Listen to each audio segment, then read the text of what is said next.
Bonsoir à toutes, bonsoir à tous, aimables téléspectateurs de la G36 TV. Vous qui êtes maintenant à l'écoute de cette émission, nous sommes bel et bien dans Carrefour des civilisations. Carrefour des civilisations, vous le savez bien, c'est votre émission qui vous permet, mesdames et messieurs, de vous requinquer exactement de l'actualité, qu'elle soit politique, qu'elle soit culturelle, qu'elle soit sociale. C'est une émission transversale, une émission qui vous permet, mesdames et messieurs, de comprendre ce qui se passe ici dans notre pays. Aujourd'hui, nous sommes avec un jeune écrivain qui a fait sa première expérience. Et vous allez le comprendre, vous allez le voir parce que lui-même il va se présenter ici. Et avec lui, nous allons parler de son œuvre parce qu'il a eu à rédiger, il a eu à écrire un essai.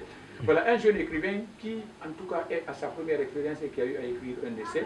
Et avec lui, nous allons parler de cette œuvre, avec lui, nous allons parler de cet ouvrage. Voilà, mais avant tout, lui-même, il va se présenter. Bonsoir, monsieur. Oui, bonsoir, monsieur.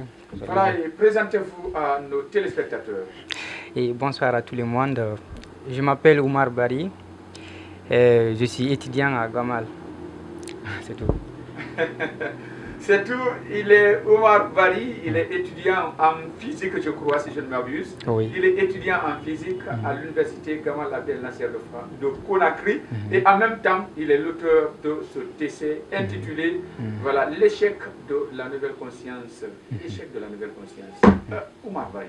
Oui. Avant peut-être de parler de cette œuvre-là, dites-nous, comment vous êtes retrouvé dans l'écriture? Voilà, c'est une belle question d'ordre. En fait, l'écriture, j'ai toujours ce sentiment d'écrire. Oui. C'est depuis au lycée, j'ai eu à côtoyer ces sentiments. Oui. J'avais toujours l'idée d'écrire un livre, mais ce n'était pas facile, puisque pour écrire un livre, il va falloir beaucoup lire, beaucoup faire des efforts. Mais je me suis forcé. Avant, j'écrivais des textes et je publiais sur les réseaux sociaux. Et à chaque fois, à chaque publication, je voyais les gens commenter, m'encourager. Je trouvais que les gens avaient du goût et ils trouvaient du sens de mes textes. Et puis aussi, ils disaient aussi qu'il y avait plein de sagesse dedans. Donc, à travers tous ces commentaires, et mes amis aussi qui me disaient qu'il faut toujours continuer sur ce chemin. J'ai pris la décision d'écrire le livre. Alors, je voulais faire l'islam parce que la plupart des jeunes aujourd'hui font l'islam et la poésie, mais c'est quelque chose qui ne voyage pas avec mon vouloir. Je ne peux pas faire quelque chose parce que les autres font. Je m'intéresse beaucoup à la philosophie, moi, quand je faisais le lycée. Donc, j'ai décidé de laisser eux de faire un essai. C'est là parce que j'avais déjà lu 3 essais d'abord avant de faire ça. Donc j'ai décidé cela et par le soutien de mes profs et de mes amis, je suis parvenu à finir le livre. Je suis parti dans la maison d'édition, comment là-bas, Harmattan. Voilà, quand je suis parti, ils m'ont dit ils vont lire le livre. Il y a eu des complications, ça fait plus de 5 mois, ils ne m'ont pas donné de réponse. Alors j'ai pris le livre, je suis parti aussi à Igui. Et aussi, j'en lis, ils disent qu'ils ne publient pas l'essai comme ça. Donc maintenant, j'ai pris le livre, je suis parti à Loura. C'est eux qui m'ont aidé, ils m'ont aidé à corriger, à rédiger tout. Enfin, le livre est sorti, c'est avec eux. Enfin, oui. Le livre. En tout cas, mesdames et messieurs, voilà, comme vous le voyez, le livre est intitulé L'échec de la nouvelle conscience. Peut-être avec l'auteur, nous allons parler du contenu de cette œuvre. Voilà, mais avant tout, Oumar, parce qu'un jeune, et puis physicien, ou bien en tout cas qui est à l'université, qui est en train de, voilà, qui est au département physique, qui s'intéresse à l'écriture, je ne sais pas, maintenant, dites-nous exactement, parce que tu as dit que c'est une passion, il y a beaucoup de choses, tu nous as dit qu'il y a eu, en tout cas, voilà, tu as eu à lire beaucoup d'essais, en tout cas quelques essais, 3 essais par exemple. Je crois que ce sont ces essais-là qui t'ont inspiré peut-être à écrire, toi aussi à ton tour. Dis-nous exactement, quels sont ces essais, quels sont ces livres-là qui t'ont inspiré à écrire exactement ce livre? Merci. Et là, parlant de l'inspiration, ce ne sont pas seulement les livres qui m'ont inspiré. J'ai écrit ces livres, c'est pour répondre à un pourquoi. C'est à travers plusieurs analyses, plusieurs observations, plusieurs imaginations que je suis parvenu à écrire un livre. Vous savez, nous vivons dans un pays et je suis désolé, mais nous avons des problèmes avec la démocratie. Nous avons des problèmes avec la citoyenneté. Nous avons des problèmes avec la politique. Nous avons des problèmes avec l'unité. Donc, tout cela, à travers la société, quand je regardais, à travers mes propres analyses à moi, j'ai trouvé beaucoup de désaccords entre nous-mêmes. Donc, c'est ça qui m'a poussé à écrire un livre. En fait, le livre, c'est un message. Ça donne un message, ça donne mes idées. Donc, disons en un mot, c'est la société qui m'a inspiré, les problèmes et l'actualité, les réalités qui m'ont inspiré. J'ai écrit ce livre. C'est un pourquoi, pour apporter ma contribution. Voilà, c'est un pourquoi qui l'amène à écrire ce livre intitulé L'échec de la nouvelle conscience. Mesdames et messieurs, le livre nous en dit beaucoup plus, certainement, et nous allons encore revenir à notre auteur tout à l'heure, parce qu'il va nous donner de façon résumée voilà, le contenu de cet ouvrage, tout ce que nous pouvons peut-être, nous pouvons nous attendre à quoi en lisant cet ouvrage par exemple. Eh bien, vous pouvez vous attendre à une prise de conscience, à un changement de mentalité. Voilà, un changement de mentalité, à une lutte contre l'ignorance. Vous pouvez vous attendre à ça. Parce que pour moi, c'est l'ignorance qui nous bat. Nous sommes dominés par une ignorance collective. Donc, vous pouvez vous attendre à ça. Donc, le contenu du livre, d'ailleurs, je voudrais parler du titre, d'ailleurs. Voilà. Il y a eu l'échec de la nouvelle conscience. Oui. Voilà. Et j'ai eu des amis qui m'ont posé des questions, mais mes frères, mais comment toi tu as eu cette idée-là? Mais comment tu as eu le titre? Mais qu'est-ce qui t'a inspiré pour avoir ce titre-là? C'est vraiment un titre qui est grand. Ça, c'est pour les grands. Les essais, c'est pour les grands, puisque les jeunes n'écrivent que des poésies, voilà. Oui, des romans. Et toi, tu t'intéresses déjà à un essai. Mais comment tu as eu le titre? Donc, je n'ai pas eu l'occasion de répondre à tout ça. Mais comme nos téléspectateurs sont là, je vais répondre. Et peut-être que la nouvelle peut se répandre. OK. Le titre, c'est un jour, quand j'étais au lycée, j'étais dans un dialogue amical avec mon ami. On parlait de la Guinée. Et vous savez, quand on parle de la Guinée, ça ne finit pas. Il y a trop de problèmes chez nous. Donc, lui, il me dit, frère, toi, tu te montres honnête. Tu crois que tu es le plus honnête de tout le monde ici, puisque j'étais le chef de classe et le président de l'école aussi en même temps. Le président des élèves de l'école. Oui, des élèves de l'école. Voilà. J'étais le président en même temps le chef. Mais au fil du temps, j'ai laissé le chef, la chefferie, je suis parti au poste de président. Mais mon ami, il me dit, tu crois que tu es le seul à penser au sentiment du devoir, à prendre ces sentiments en compte. Mais nous, on ne prend pas cela. Quand moi je serai au pouvoir demain, je vais essayer de voler plus de milliards. Et quand je vole ces milliards, là, les jours où je ne serai plus locataire de mes fonctions, là, je vais profiter de ça. Vous avez vu, regardez cette conscience-là. Si nous, les jeunes, nous, les futurs locataires des fonctions de nos cadres d'aujourd'hui, on a cette conscience de voler le peuple et de mener la nation négativement, quoi. Vous avez trouvé cela? Donc c'est là-bas où je dis, mais comment lui, il a pu inscrire cette idée dans son esprit? C'est parce qu'il a vu peut-être, les réalités guinéennes sont comme ça, il y a des cadres peut-être qui volent ou qui détournent des milliards. C'est ça peut-être. Donc c'est là où j'ai eu le titre. Je dis voilà l'échec de la nouvelle conscience. Mais quand on parle ainsi, il y a certains, ils ne vont pas aussi comprendre. Donc, et je vais, pour bien comprendre, il faut savoir répondre deux questions. Quand est née la nouvelle conscience et qu'est-ce qui a causé l'échec à la nouvelle conscience? La nouvelle conscience est née dès lors on est devenu indépendant. Vous savez, il y a l'Afrique ancienne et l'Afrique nouvelle. Quand on dit l'Afrique ancienne, c'est-à-dire l'Afrique colonisée et dominée. Mais l'Afrique nouvelle, c'est l'Afrique indépendante, l'Afrique libre de choix. Donc, l'Afrique ancienne, c'est l'ancienne conscience. Selon mes idéaux à moi. L'Afrique nouvelle, c'est la nouvelle conscience. Donc c'est là où on peut se focaliser et à trouver l'Afrique ancienne et l'Afrique nouvelle. C'est là où est née la nouvelle conscience. Dès lors, on est devenu indépendant. Maintenant, qu'est-ce qui a causé l'échec à la nouvelle conscience? C'est plusieurs facteurs ont causé l'échec à la nouvelle conscience.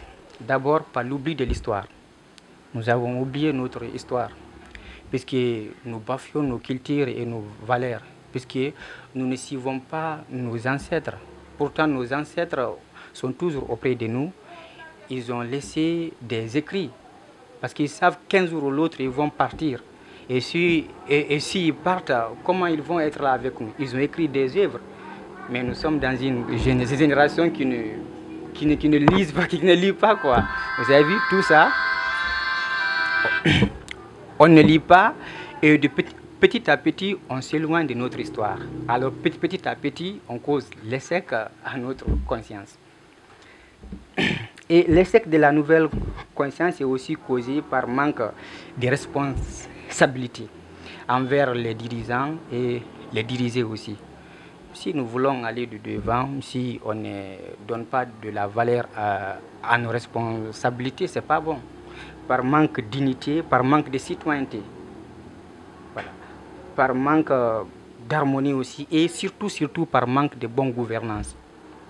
L'échec de la nouvelle conscience est aussi causé par le manque de dialogue productif entre dirigeants et entre dirigés. Je me fais comprendre, j'espère. Voilà. Entre dirigeants, si nous les chefs du peuple, nous les représentants du peuple, si on n'arrive pas à nous réunir par le dialogue, est-ce que nous, on peut réunir un peuple? Je ne pense pas. Donc, si les dialogues ne peuvent pas nous réunir, je ne pense pas si on peut réunir un peuple. Parce que pour mener le peuple autour de l'essentiel, il faudrait d'abord qu'on s'assoie, même si on a des ambitions qui ne voyagent pas, mais qu'on discute, qu'on tombe d'accord et qu'on ait au moins un même esprit, un même cœur pour aller de l'avant pour aider ce peuple. D'accord. Omar Bari, mesdames et messieurs, il est l'auteur de ce essai intitulé L'échec de la nouvelle conscience. L'échec de la nouvelle conscience, ce qui motive l'auteur à l'écrire, il est là et il nous a expliqué beaucoup de choses par rapport à cet ouvrage. Voilà. Et Omar, tu nous as parlé de nouvelle conscience. Pour toi, par exemple, la nouvelle conscience africaine commence dès après les indépendances. Les indépendances. D'accord. Quand on regarde, nous, voilà, les autres écrivains, par exemple, aujourd'hui, quand on prend le monde des écrivains, on peut circonscrire, il y a des écrivains qui parlent même de 4 générations. Ce qui fait que, normalement, quand on regarde, on peut comprendre que chaque génération, ou à chaque génération correspond à une conscience, correspond à une mentalité. Il faut parler des écrivains de la première génération, des écrivains de l'Afrique, voilà, ou des écrivains même qui parlent de l'Afrique précoloniale, mais des écrivains aussi de la deuxième génération qui sont inspirés ou qui parlent des réalités de l'Afrique coloniale, les écrivains des indépendances, qu'on appelle des écrivains de la troisième génération qui parlent exactement de l'échec des indépendances. Ouais. Pour moi d'ailleurs, le livre s'inscrivait dans ce contexte-là, mais également il faut parler des écrivains de la quatrième génération. Vous par exemple, des jeunes écrivains de maintenant là, parlent des réalités de l'Afrique de maintenant, l'immigration clandestine, tu as parlé de beaucoup de réalités, par exemple, la cohésion sociale, beaucoup de réalités qui sont en train de fragiliser exactement le tissu social qui existe entre nous. Voilà, si je peux peut-être me permettre de demander l'échec de la nouvelle conscience, ça veut dire que pour toi, depuis les indépendances, jusqu'à maintenant là, et toutes ces générations-là qui sont, voilà, toutes ces générations qui sont succédées se retrouvent dans le même panier.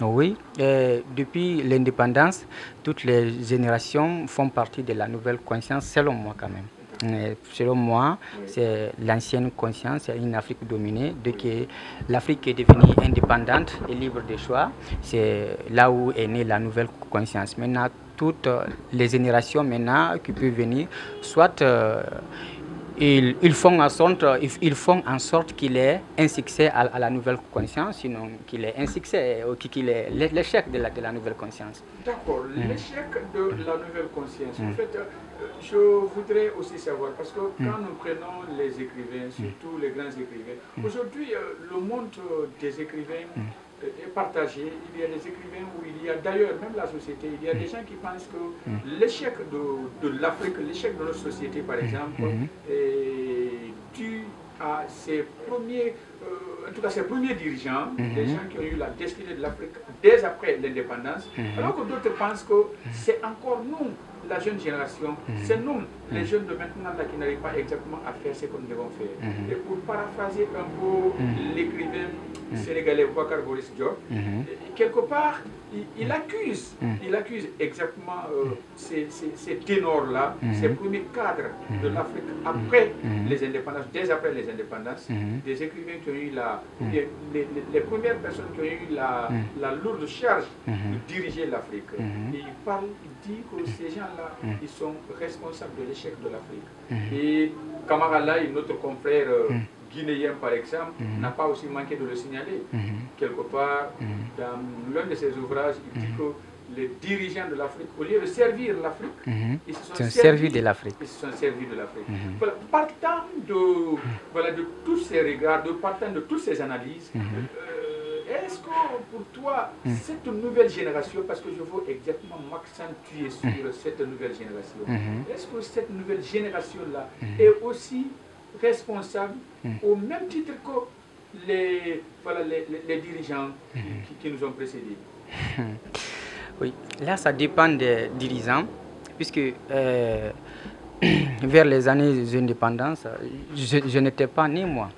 Moi j'ai connu les dirigeants à travers les écrits, à travers les discours, à l'école, la littérature africaine, en un mot, là où j'ai connu les dirigeants.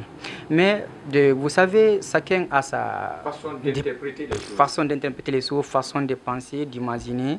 Et moi, par exemple, on m'a dit que Sékou Touré, c'était un mauvais, il tirait comme ça. Oui, c'est ceux qui vivaient, ils peuvent le dire. Mais je crois que le plus important, quand j'ai lu 3 livres de Sékou Touré, il parle d'une politique, mais vraiment, quand tu lis Sékou Touré et que tu penses vraiment, tu verras que c'est un bon dirigeant. Il est éclairé. Il est éclairé. C'est un combattant infatigable de la liberté, et surtout du progrès de son pays. C'est un patriote pour moi, en le lisant, quoi. Mais les gens disent que il était comme ça, il était comme ça, il était comme ça. Je pense que les dirigeants font partie aussi de l'échec de l'Afrique. Mais nos parents ont fait leur devoir. Nous aussi, on doit faire notre devoir, je pense. C'est que la plus grande erreur que nous faisons aujourd'hui, c'est de juger l'avenir du pays à la lumière des erreurs commises par les mauvais cadres. Il ne faut pas juger l'avenir de tout un pays à la lumière des erreurs commises par un cadre ou par des cadres. Parce qu'il a pris de l'argent, alors c'est comme ça, tous les cadres sont comme... Non, c'est pas comme ça. Je pense qu'il faut se lever et se battre, prendre ses responsabilités lui-même et se battre. Il y a eu des dirigeants qui sont mauvais, là, on passe. Mais il ne faut pas juger quand même l'avenir du pays à la lumière des erreurs commises par les mauvais cadres. Ok, quelqu'un le disait, celui qui se fie trop à son passé, ça veut dire qu'il n'a rien dans son présent. Voilà. Jeunes de Guinée, jeunes de l'Afrique, en tout cas, le message est passé. Il faut voir les choses de façon claire, il faut voir les choses de l'avant et voilà, arrêtons de faire les histoires, faisons l'histoire de la Guinée. L'histoire. Merci. Nous allons toujours continuer avec Oumar Bari. Oumar Bari, il est auteur de cet ouvrage intitulé L'échec de la conscience, l'échec de la nouvelle conscience. Il est l'auteur, il est jeune écrivain, il est en sa première expérience, il est étudiant à l'université Gamal Abdel Nasser.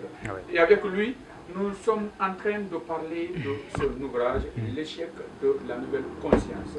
Voilà, Oumar, si nous prenons la jeunesse d'aujourd'hui, la jeunesse africaine, la jeunesse guinéenne surtout, parce que à te voir un jeune étudiant d'abord, voilà, écrire une telle œuvre, ça veut dire que c'est beaucoup. Tu sais déjà où tu veux aller, tu as une vision, mais quand nous prenons 90% des jeunes de Guinée aujourd'hui, voulons aller dans les chicha lounges, nous voulons aller dans, je ne sais où, dans les bars, les hôtels, les motels. Dans les hôtels, Oui. nous voulons faire ceci, nous voulons faire cela. Oui. Et voilà, qu'est-ce que j'ai pour mon peuple?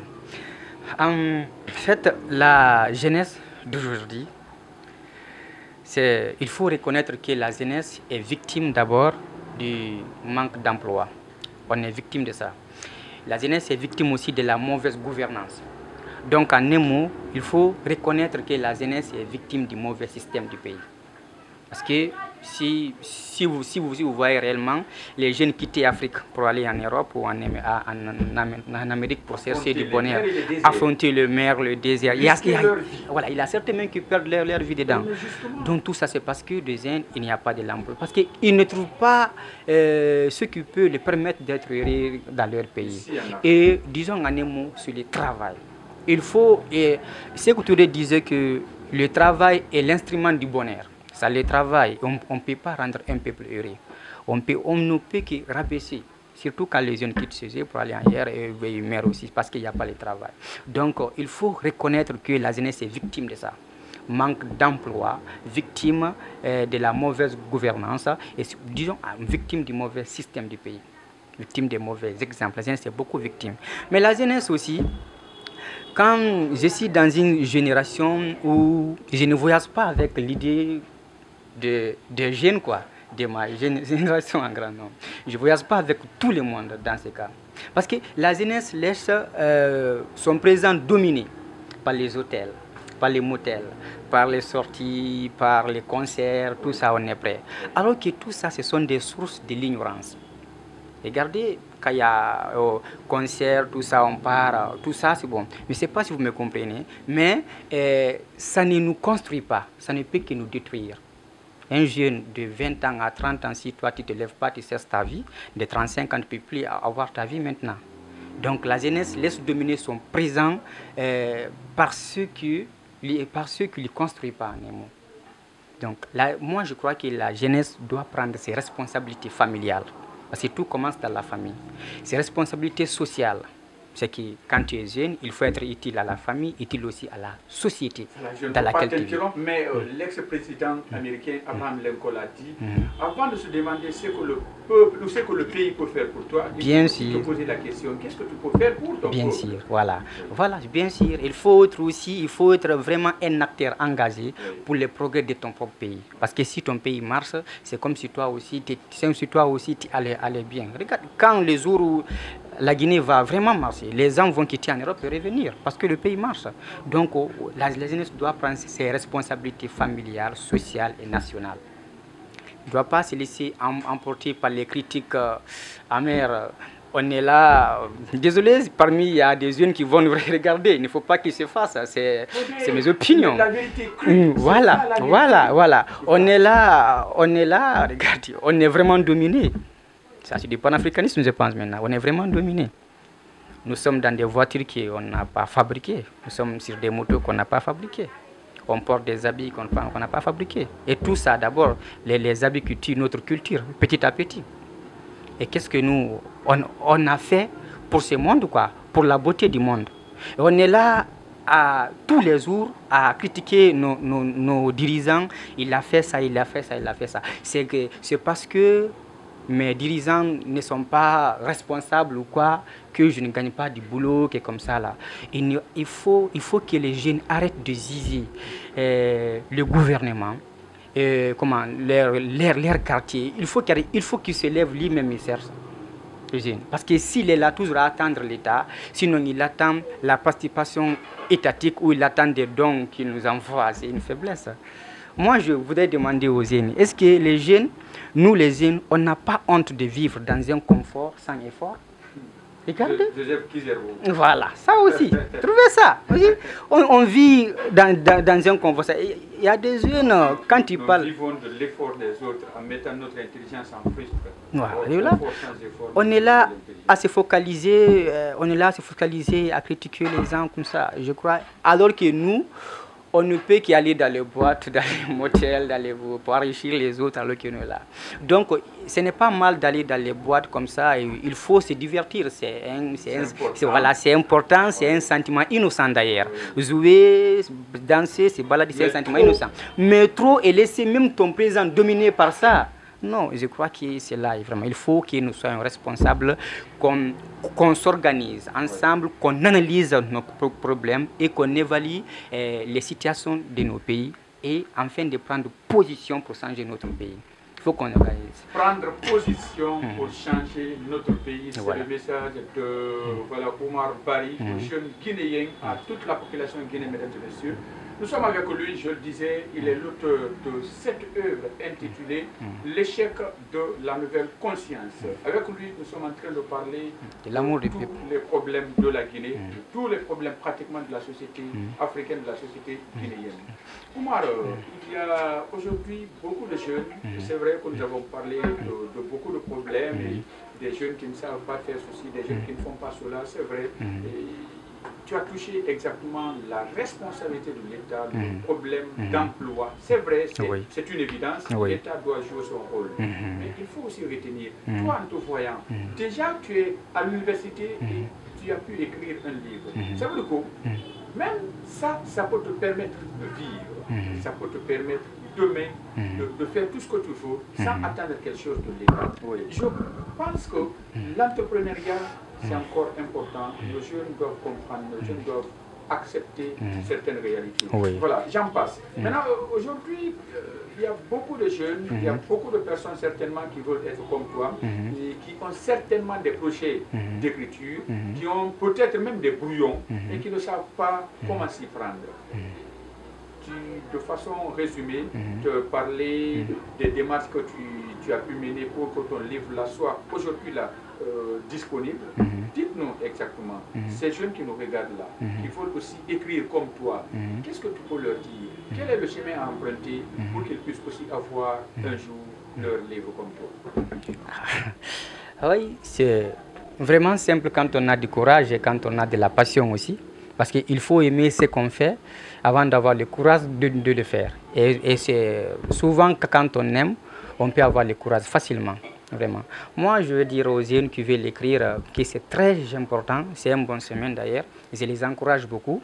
Et il faut surtout garder ces trois choses, courage, persévérance, patience. Parce que moi, ces trois choses m'ont toujours donné la clé du succès. Je mettais du courage, je me battais chaque fois et j'étais aussi persévérant. Il ne faut pas, à un échec, je me retourne. Vous avez vu, il y a eu des maisons d'édition qui ne m'ont pas accompagné. Mais je ne me suis pas retourné. Parce que la passion était là et je voulais tout prix que je sois lu. Et surtout, mon objectif, c'est d'être lu, critiqué, discuté, afin d'être compris. Donc, je voulais ça en réalité. Donc, je vais dire aux gens qui veulent écrire qu'ils vont écrire, c'est très. Il faut écrire et écrire, surtout avoir le courage. Il ne faut pas se décourager. Un jour ou l'autre, vous pouvez arriver au bout de vos rêves. C'est très possible. Oumar, dites-nous, depuis quand tu as commencé ce projet, depuis quand tu as commencé à mettre ce document-là sur le brouillon? Depuis la 11e année. Depuis la 11e année. Et aujourd'hui, tu fais quelle classe? Je fais la 3e année. Je vais faire. Mesdames et messieurs, c'est pour vous dire qu'écrire, ce n'est pas vraiment facile. Depuis la 11e année, et voilà, maintenant, Oumar fait la 3e année de l'université et le livre est là. Vous pouvez le lire, vous pouvez vraiment comprendre tout ce qu'il a raconté dans son essai. Et voilà, nous sommes pratiquement au terme de notre émission, Oumar. Dis-nous, qu'est-ce que tu as comme conseil, en tout cas, quels sont tes derniers mots, non seulement à l'endroit de tous tes lecteurs, mais aussi à l'endroit de l'État. Et le deuxième pan de ma question, quand nous prenons le monde de l'écriture aujourd'hui en Guinée, il y a beaucoup de jeunes qui s'illustrent maintenant là dans ce domaine. Et pratiquement, c'est comme si ces jeunes-là sont en train de pousser hors l'ancienne génération. Parce que quand nous prenons l'ancienne génération, si je ne m'abuse, il n'y a que Thierno Moninambo qui aujourd'hui est en train encore de cravacher par-ci par-là, voilà, pour figurer parmi vous, les écrivains de la nouvelle génération.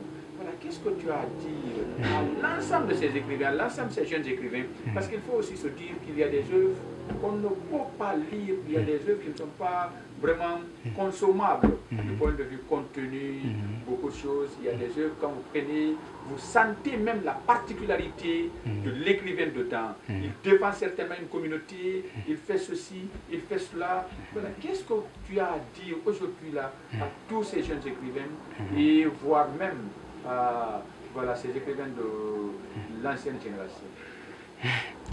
Les écrivains de l'ancienne génération, je vais commencer par eux, et d'ailleurs, j'ai un respect profond pour eux. Ils ont vraiment écrit, c'est un respect. Au milieu des écrivains, je ne suis qu'un rien moi. Au milieu des écrivains, je ne suis qu'un. Tout commence par ça. Voilà, je ne suis qu'un rien. Parce qu'il y a eu d'abord des grands écrivains avant moi d'abord. Les camarades, Kiromoni Nuba, nous, c'est vraiment des grands. Voilà, ils sont vraiment nombreux. Moi, j'ai du respect pour eux et je les remercie d'avoir été. Parce que moi, il a fallu que je lise les romans de Kakama Kamara Kiromoni Nuba pour que je puisse arriver à cela. Donc, ils m'ont inspiré d'une manière aussi. Donc, les écrivains d'aujourd'hui, de ma génération, je voudrais les dire d'écrire pour le bon sens. Je vois certainement, c'est pas si je voulais critiquer ou user leur manière d'écrire. Il y a certains qui font le slam de la poésie, c'est très important, mais je crois que surtout les Guinéens n'aiment pas lire aussi. Et je vois aussi des associations, des ONG, on dit, des écrivains guinéens comme ça. Je vois des objectifs, mais je voudrais que les ONG de l'écriture puissent pousser les gens à lire. Parce que si nous, auteurs, on écrit et qu'on lit, on sait qu'on a un sentiment, vraiment, je ne sais pas comment expliquer. Notre but, c'est d'être lu. Donc, que les ONG de l'écriture poussent les autres à lire. Les élèves, les collégiens, les lycéens, les étudiants, qu'ils poussent à lire. Et les écrivains aussi, je les demande d'écrire pour le bon sens. Pas pour écrire pour une seule communauté, pour mettre le désaccord, entre les gens, pour insulter, sinon pour faire quelque chose qui n'est pas du sens quand même, du bon sens quand même. Il faut écrire sur le bon sens. S'il faut, il faut écrire pour donner des solutions. Et il y a aussi des jeunes qui le font. Mais des écrivains qui écrivent pour une communauté ou pour défendre ces livres ou cela, moi, je pense qu'il faut écrire pour le bon sens. C'est ça que je peux dire là-bas. Il faut écrire pour le bon sens selon les termes même de Oumar Bari, je le disais, il est étudiant en physique à l'université Gamal Abdel Nasser de Farana. Qu'est-ce que je raconte? Gamal Abdel Nasser de Conakry. Je suis né à Farana. Ah, il est né à Farana. Oui, je ne me suis pas trompé. Oui, je suis né à Farana. Sauf que cette fois-ci, il est étudiant à l'université Gamal Abdel Nasser de Conakry. Oui. Voilà, parce qu'il y a aussi le lycée Gamal Abdel Nasser de Farana. Voilà. Mais voilà. Et avec lui, nous avons parlé du contenu de son ouvrage. Et son ouvrage, c'est un essai qui est intitulé L'échec de la nouvelle conscience. Oumar, pour ceux qui veulent se procurer de ce livre, qu'est-ce qu'ils doivent faire? C'est très facile. Il suffit de contacter la maison d'édition Loura. Même si vous êtes sur Facebook ou vous écrivez Loura, ça va sortir. Il y a les numéros partout. Et le livre, c'est à 100 000 l'unité. Le livre est à 100 000 l'unité, je crois, et peut-être que vous allez faire quelque chose aussi pour les Guinéens de l'intérieur, parce que les gens ont besoin. Oui, bien sûr, il suffit qu'on commande. Il suffit qu'on commande. D'accord. Merci. Avec lui, nous avons parlé également de cet ouvrage. Cet ouvrage est intitulé L'échec de la nouvelle conscience. L'échec de la nouvelle conscience est un ouvrage de Oumar Bari. Oumar Bari, comme je le disais, est étudiant en physique à l'université Gamal Abdel Nasser de Conakry. Aimable téléspectateurs de la G36 TV, j'étais dans votre émission Carrefour des civilisations. Carrefour des civilisations est cette émission qui vous permet de parler de l'actualité politique, culturelle, sociale, voilà. Et aujourd'hui, nous allons certainement fermer portes et fenêtres là. Si vous avez été les nôtres, c'est notre façon de vous dire merci, grand merci. Ils étaient là, nombreux au cadrage, et là-bas, nous avons Amara Doumbouya, on l'appelle Isbebi. Et voilà, certainement, la prochaine fois, nous allons encore, voilà, vous prendre pour d'autres actualités, pour d'autres réalités. Merci beaucoup.